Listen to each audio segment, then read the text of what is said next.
Every time you see or hear that, a new driver loses just a little bit of confidence, the clutch gets a little bit more used up, and that's the reason why over 50% of you will never even touch a manual in your life. A lot of car manufacturers nowadays and a lot of people think driving should be simple. They think it should be effortless. They think it should be automatic. You just point somewhere and go. These people are wrong, and I'm gonna show you why. Today we're learning how to drive a manual, a system that's designed to punish fear, hesitation, weak ankles, and no better place to do it than the place where I first learned how to drive. Once upon a time, every single car was manual. You know, if you wanted to drive somewhere, you had to get in a car, you had to be a part of the experience. You had to listen to the engine, participate, learn the timing and the patience it took to actually get a car going from point A to point B. And now, cars shift for you. They brake for you. They stay in your own lane for you. You know, they basically think for you at all the time. Somewhere along the way, driving stopped becoming a skill, and it became more of a convenience to everybody. You know, cars nowadays are meant to take as much out of driving as possible. They cancel the noise vibration, they cancel the thinking part of it, the knowledge. I mean, there's more car accidents than ever happening right now than there was ever before. Manuals are different. They don't make you faster. They don't get you more chicks. They don't make you a race car driver. Trust me, I would know. But they make you better. They reward focus and punish laziness.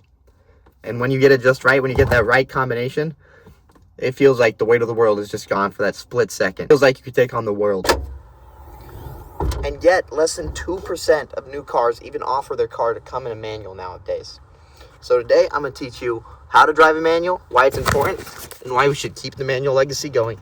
So I went home to get some cardboard so I can kind of show this a little bit better, to change and to charge my phone because it died. Main reason I went home. And I did two of those things.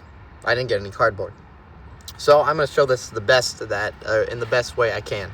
So if it's your first time in your manual, you've never been in one, you look down, you may realize that a manual has 3 pedals instead of 2. Right? Instead of just the gas and the brake, you also got the clutch. Now, what does a clutch do? Excellent question. Glad you asked. The clutch temporarily separates your engine from your transmission.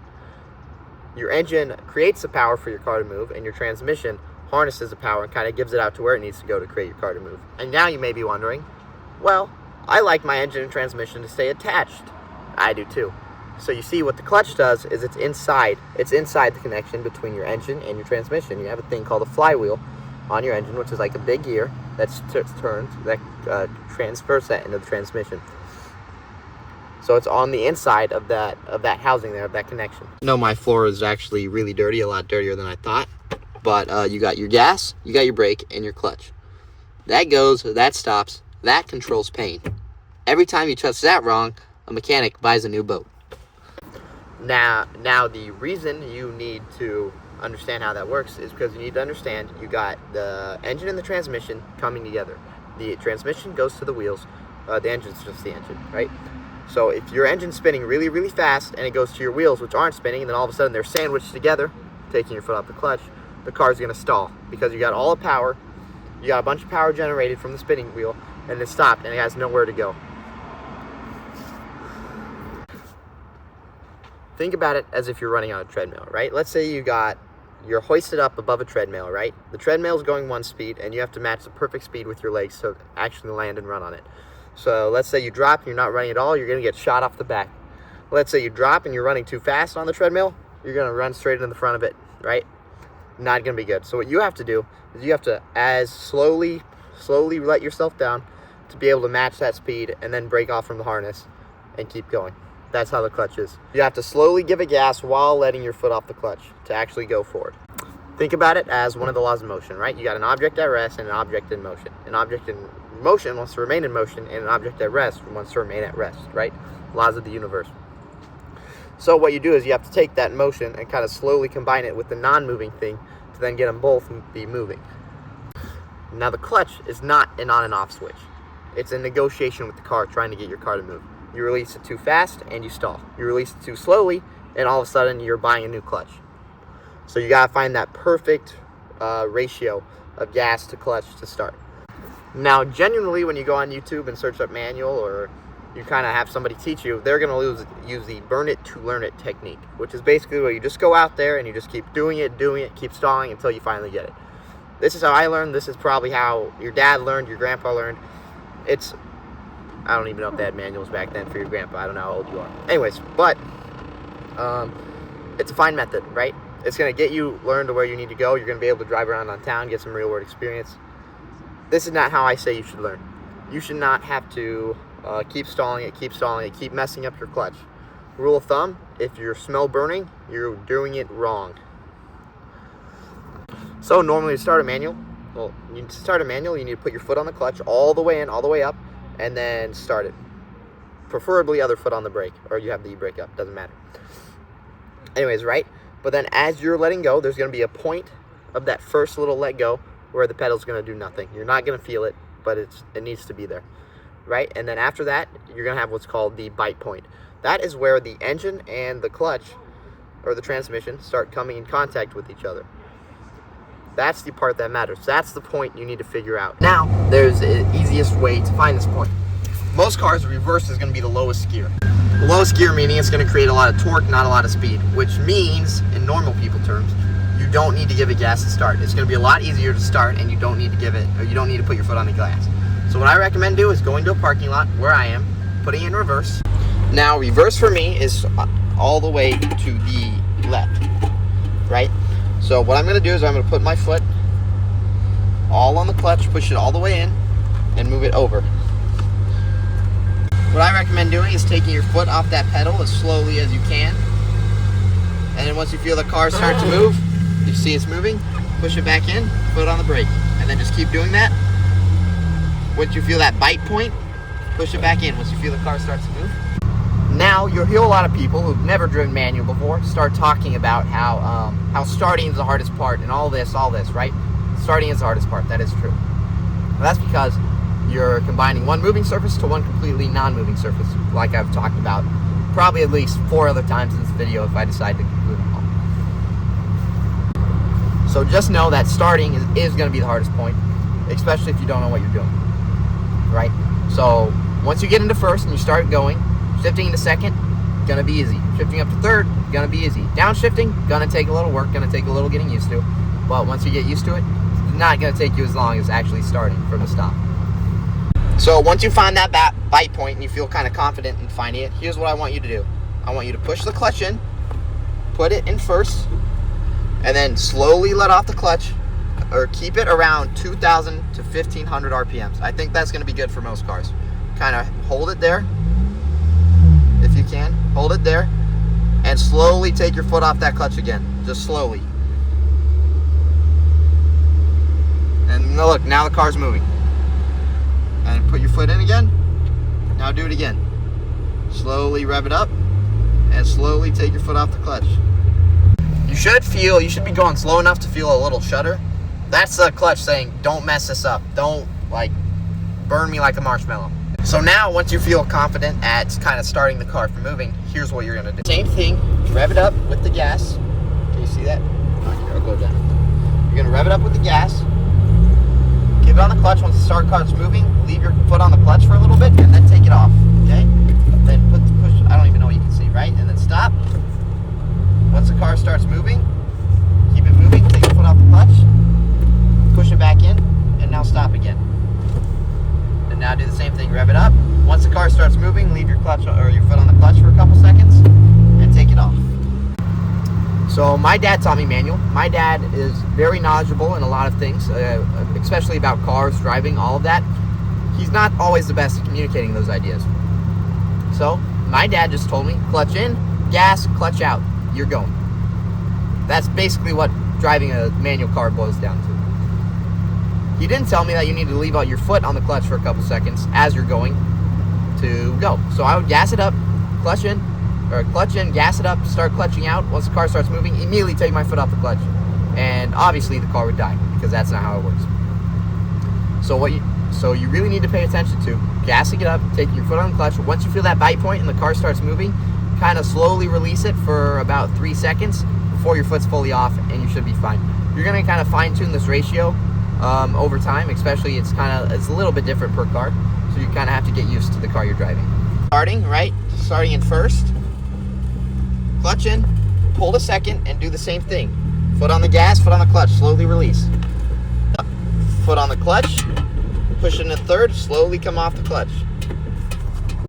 Now, most people should shift about every 2 to 3,000, or about 2 to 3,500 RPMs for normal daily city driving.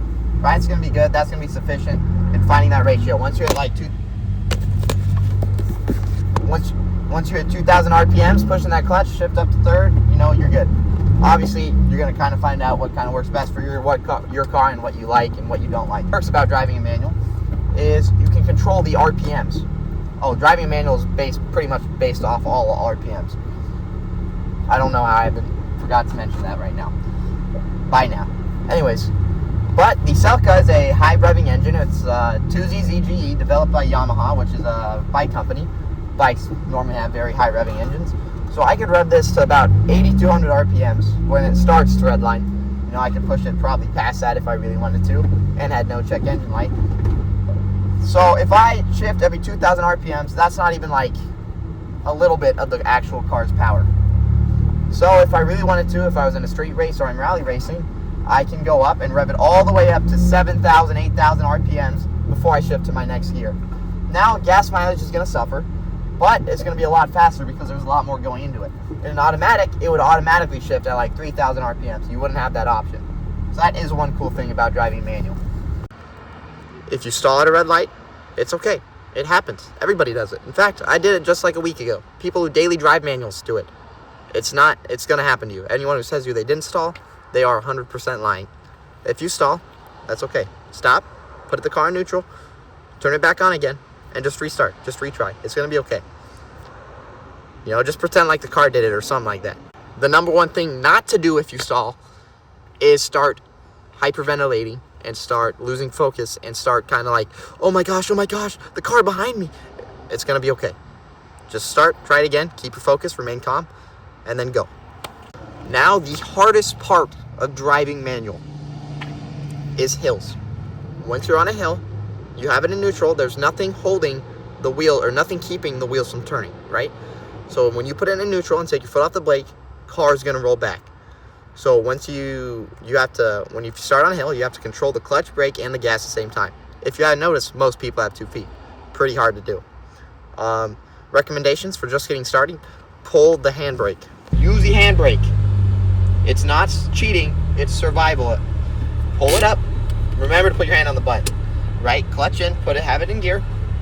And then as you slowly let off that clutch and give it gas, you feel the car start to move, and then you release it, and all of a sudden you're moving. If you're on a hill and you roll back into somebody, all of a sudden you're giving out your insurance cards like white girls give out their phone numbers. Forgot to say this earlier in the video, which is surprising because it's like one of the main differences in driving manual versus automatic, is the actual braking part of it. It doesn't work, well, it does work like a normal brake, but you need to push on the clutch before you push that brake, because once those two plates, or once the engine and the transmission connect, there's a physical connection between them. So if you go to stop and the wheels stop, the engine has nowhere to spin, so the car stalls and dies. So when you come to a complete stop, pushing that clutch and then the brake. Now you can use a brake to slow down, going around corners, going up hills. That's fine. It's only when you are coming to complete stop at a red light, or at a stop sign, stuff like that. You need to push the clutch in and then stop. Now that you're basically a professional at driving manual, let's talk about some of the don'ts of doing it. So first of all, don't ride the clutch. When you're not switching gears, keep your foot off the clutch. If you're driving and you have your foot on the clutch, it's going to kind of separate that connection between the two. So one of them is going to start spinning faster than the other and wear down your clutch, something you don't want. Don't rev your car up to like 5,000 RPMs at stoplight. I know you can at number 3, kind of like I was talking about with the first one. Do not leave your foot resting on the pedal at a stop sign or at a stoplight. If you're there and you leave it in gear and keep your foot on the pedal, it's going to put stress on something called your throwout bearing, which is not what we want. And don't think you're a race car driver when you're driving on the road. I know you're going to feel like one and it's going to feel awesome, but don't. If you shift gears like a madman, the car will remember and you will break something, most likely. And when you park your car, make sure to put the handbrake on and put it in gear. Leave it in first or reverse. Driving manual is not about being old school, or it's not about feeling superior when you're in a parking lot. It's about staying connected to the car, the road, and the moment. Now, when manuals disappear, which they will, judging by how things are going, we're not just going to lose a transmission. We're going to lose a skill. We're going to lose a feeling. We're going to lose a piece of car culture that taught people respect, control, and honestly just gave them the love for the game. Now, manuals are not dying because of this. They're not dying because of that. The only reason manuals are dying is because people stopped learning how to drive. People took the easy way out, went with the automatic transmission, took a lot less, and because of that, cars nowadays are becoming a lot less, they're becoming more like appliances. Just a thing to get you from point A to point B. Not something that you can feel, not something that you can interact with or feel the road. So, if you know how to drive a manual, teach somebody else how to drive a manual. If you don't know how to drive a manual, learn how to drive it. The world does not need more drivers or less drivers. The world needs better drivers. And I personally think the start of that is getting better connection with the car and the road. So my job is I drive new cars for a living. That's what I do. 2025, 2026, even some 2024s, you know. Less than 5 miles on them. Well, that's what I do for work. I drive them. And I can tell you, the one common thing with all of them is they're becoming less of an experience. Now, what I mean by that is all the new cars have sound dampening, suspension dampening, quieter, less powerful engines, stuff like that. They're taking the experience of driving out of driving. And I honestly think manuals, the more manuals we could get, the more we could start bringing that into driving and change car culture for the best. Because the world does not need fewer drivers, it needs better drivers. And the start of that is manuals. Like and subscribe, or your next car will be a CVT transmission. If you don't know what that is, it's a work of Satan.